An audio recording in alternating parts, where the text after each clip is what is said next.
ఆచి chicken masala. తాడేపల్లికి liquor డబ్బులు చేర్చింది ఇతనే. ఫైనల్ ఛార్జ్ షీట్ విశేషాలు ఏంటో ఈ వీడియోలో మీకు తెలియజేస్తా. ఇక వివరాలకు వెళ్ళినట్లయితే ఈ మద్యం కుంభకోణానికి సంబంధించి సిట్ కావచ్చు, ఈడీ కావచ్చు, వీళ్ళు విచారణ జరుపుతూ ఉంటే రోజు రోజుకి కొన్ని ఆసక్తికరమైన అంశాలు వస్తూ ఉన్నాయి. ఈ నేపథ్యంలోనే తాడేపల్లి గేట్లు తట్టడం ఖాయం అని చెప్పేసి మనం ఇటీవల కథనాల్లో కూడా చాలా చూసాం, మనం కూడా వీడియోలు చేసాం.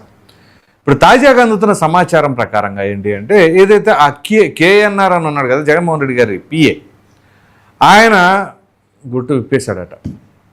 ఇంకా ఆల్మోస్ట్ వాళ్ళు ఏమేమి జరిగింది ఏంటి అని చెప్పేసి మొత్తం చెబితే ఇక్కడ చాలా ఇంట్రెస్టింగ్ క్యారెక్టర్ ఒకటి బయటకు వచ్చింది. అతని పేరే మనోహర్. ఇంతకీ ఎవరి మనోహర్, ఏం చేస్తాడు అని అంటే, మనోహర్ అనబడే వ్యక్తి ఒక ఆఫీస్ బాయ్ అట. ఆఫీస్ బాయ్ ఏం చేయడం బహుశా అతనికి ఈ బ్యాగులు మోసే పని. అంటే ఈ బ్యాగుల్లో డబ్బులు బయట నుంచి ఎక్కడికి వస్తున్నాయి, ఆ వచ్చిన దగ్గర నుంచి కూడా ఈ పిఏ కేఎన్ఆర్ అలాగే ఈ మనోహరం వీరు ఆ బ్యాగులను తాడేపల్లికి చేర్చడమా, లేకపోతే తాడేపల్లి దగ్గర నుంచి ఇంకో చోటకి చేరవేయటమా, అది ఎక్కడికి చేరవేయాలి అని చెప్పేసి వీళ్ళకి. మరి ఈయనేమో ఎవరికి పిఏ? కేఎన్ఆర్ జగన్మోహన్ రెడ్డి గారి పిఏ. జగన్మోహన్ రెడ్డి గారి పిఏ లోపల ఉన్నాడు, లేదా విచారణ ఎదుర్కొంటున్నారు అంటే ఎవరు ప్రమేయం ఉంటే ఆయన పిఏగా చేస్తాను జగన్మోహన్ రెడ్డికి. వేరే వాళ్ళ పనులు ఎందుకు చేస్తాడు? చిన్న లాజిక్ కదా. ఇప్పుడు ఆయన లోపలికి వెళ్ళాడు అంటే ఆయన బాస్ చెప్పిన పనులు చేస్తేనే కదా ఆయన ఇరుక్కుంది. అలా కాకుండా వేరే ఎవరో చెబితే పనులు చేస్తూ ఉంటే మరి జగన్మోహన్ రెడ్డి పిఏ అవుతాడు ఆయన. కాబట్టి ఈ లాజిక్ ప్రకారంగా తీసుకున్న జగన్మోహన్ రెడ్డి గారి ఆదేశాలు ఉన్నాయా అనే అనుమానం కంటే కూడా వాస్తవమే అని చెప్పేసి నమ్మే ఆస్కారం ఉంటుంది. సో ఇది ఒకటి. ఇప్పుడు ఆ మనోహర్ అనబడే వ్యక్తి, ఈ కేఎన్ఆర్, వీరిద్దరూ ఆ సంచులు మోయటం, తేవటం, ఎక్కడి నుంచి ఎక్కడికి చేరవేయటం, మరి ఆ డెన్ ఎక్కడ ఆ లిక్విడ్ క్యాష్ బ్యాగులు తీసుకెళ్ళి మరి పెట్టారో, ఆ తదుపరి అక్కడి నుంచి ఇంకెక్కడికి తరలించారో, ఇవన్నీ కూడా బయటికి రాబోతూ ఉన్నాయి. సో ఈ నేపథ్యంలోనే ఆ మనోహర్ అనబడే వ్యక్తి ఇప్పుడు ఆల్రెడీ కేఎన్ఆర్ అన్న వ్యక్తి దాదాపు అన్ని రివీల్ చేశాడు. సో మనోహర్ పేరు కూడా బయటకు వచ్చేసింది. సో ఇప్పుడు ఆ మనోహర్ అనబడే ఆ వ్యక్తికి ట్రైనింగ్ సెషన్స్ స్టార్ట్ అవుతున్నాయంట. ట్రైనింగ్ సెషన్స్ అంటే ఏంటో తెలుసా? నిన్ను క్వశ్చన్లు అడుగుతారు, నువ్వేం సమాధానం చెప్పాలి. ఏం అడిగినా సరే మనం సమాధానం చెప్పకూడదు. అదేమిటి అంటే, వీళ్ళకు ఒక స్టాండర్డ్ ఫార్ములా ఒకటి ఉంది కదా, తెలీదు, గుర్తులేదు, మర్చిపోయా, అది మాత్రమే చెప్పు, అంతకు మించి నోరు తెరిచావా ఇంకేమిలే. సో నీకు ఇదిగో ఇంత ఆఫర్ ఉంటుంది, లేదా నీ కుటుంబ సభ్యుల పరిస్థితి ఇది, దానికి తగినట్టుగా మేము వ్యవహరిస్తాం, వీటన్నిటిని దృష్టిలో పెట్టుకుని నువ్వు మాట్లాడాలి. ఎక్కడేమైనా నోరు తెరిస్తే ఇక తెలుసుగా అనే తరహాలో ఏదైనా ట్రైనింగ్ ఇస్తున్నారా అనే అనుమానం కూడా కలుగుతూ ఉంది. సో ఖచ్చితంగా ఆయన తీసుకెళ్ళడం పక్కా అనేది కూడా నిర్ధారణ అయ్యింది. ఇది ఎలా ఉంటే ఇప్పుడు ఫైనల్ ఛార్జ్ షీట్ నమోదు చేయబోతుందట.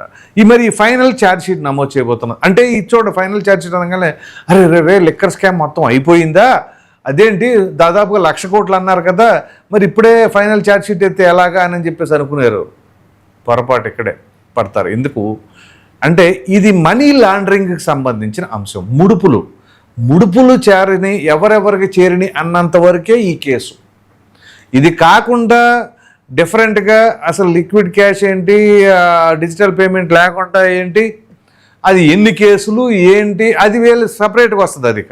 సో ఇదేంటి అంటే ఓన్లీ ముడుపుల వరకు 3,500 కోట్లకు సంబంధించిన ఈ ఎపిసోడ్లో ఈ అంశాలకు సంబంధించి ఫైనల్ ఛార్జ్ షీటు నమోదు చేయబోతున్నారు కోర్టుకి. సో ఈ నేపథ్యంలో నేను దాదాపుగా 99% జగన్మోహన్ రెడ్డి గారి పేరు అందులో ఉండడం ఖాయమని కొంతమంది విశ్లేషకులు సైతం అభిప్రాయపడుతూ ఉన్నారు. కొన్ని కథనాల్లో కూడా అవే వస్తూ ఉన్నాయి. సో ఈ నేపథ్యంలోనే ఇక జగన్మోహన్ రెడ్డి గారు ఈడీ విచారణకు కావచ్చు, సిట్ విచారణకు కావచ్చు హాజరు కాబోతున్నారా? ఒకవేళ హాజరైతే అప్పుడు ఎలా ఉంటుంది అంటే, ఆయనకు ఒక ఫీలింగ్ ఉంటుంది, నేను నెక్స్ట్ సీఎంని. అంతకుముందు వేరు, సీఎం కాకముందు వేరు, సీఎం అయిన తర్వాత ఇప్పుడు ఓటమి చెందిన మన గెలుపొందినప్పుడు ఉన్న ఆ పదవిలో ఆ వేరు. సో వన్స్ ఆ ఆలోచనలో ఉన్నప్పుడు ఇక సీఎం అయినా ఎక్స్ సీఎం అయినా కొంచెం ఉంటుంది, ఎవరితో మాట్లాడుతున్నారు మీరు అనే ధోరణితో కొంచెం ఉంటారు. సో ఇప్పుడు అటువంటి వ్యక్తి ఆల్ ఆఫ్ ఏ సడన్గా వీళ్ళ ముందు అధికారుల ముందు కూర్చోవాలి, వాళ్ళు అడిగిన దానికి సమాధానం చెప్పాలి అంటే ఎవరికైనా కొంత చిన్నతనంగానే ఉంటుంది. ఆ చిన్నతనం ఎందుకు వస్తుంది? మనం చేసిన కార్యకలాపాల వల్ల వస్తుంది. సో మనకి ఇప్పుడు మామూలుగానే జగన్మోహన్ రెడ్డి గారికి సంబంధం లేకుండా, జగన్మోహన్ రెడ్డి గారికి ప్రమేయం లేకుండా వీళ్ళందరూ ఈ కోటరీ అంతా కూడా ఎలా చేశారంటారా? కానే కాదు. కాకపోతే ఇక్కడ ఏంటి అంటే వీళ్ళు చేసింది ఏదో ఒక 10 పైసలు తిన్నారులే అనుకుంటే సాయంత్రం రూ. 10 తినేసినట్లుగా కనపడతా ఉంది. అక్కడ షాక్ అయినట్లుగా ఇంకొంతమంది అభిప్రాయపడుతూ ఉన్నారు. సో ఈ పరిస్థితుల్లో ఎలా చూసినా కానీ ఈ మద్యానికి సంబంధించిన వ్యవహారంలో ఖచ్చితంగా బ్యాగులు మోసుకెళ్ళిపోయారు అని చెప్పేసి అయితే తేటతెల్లమవుతూ ఉంది. మరి ఈ ఆఖరి ఛార్జ్ షీట్కి సంబంధించిన దాంట్లో ఏం జరగబోతుంది, ఎవరెవరి ప్రమేయం ఉండబోతుంది, ఒకవేళ జగన్మోహన్ రెడ్డి గారిని విచారణకు పిలిస్తే ఏం జరుగుతుంది చూడాలి. ఇక్కడ కొంతమంది వైసీపీ నాయకులు కూడా అభిప్రాయపడుతూ ఉన్నారు. ఏంటి అంటే జగన్మోహన్ రెడ్డి గారు కనుక అరెస్ట్ అయితే రాష్ట్రం అల్లకల్లాలు వెంట. ఎందుకు అల్లకల్లాలం అయింది? ఎందుకు చేస్తారు అంటే అక్కడ చట్టం తన పని తాను చేసుకుపోయినా కానీ ఇలా చేస్తారా? ఎందుకు?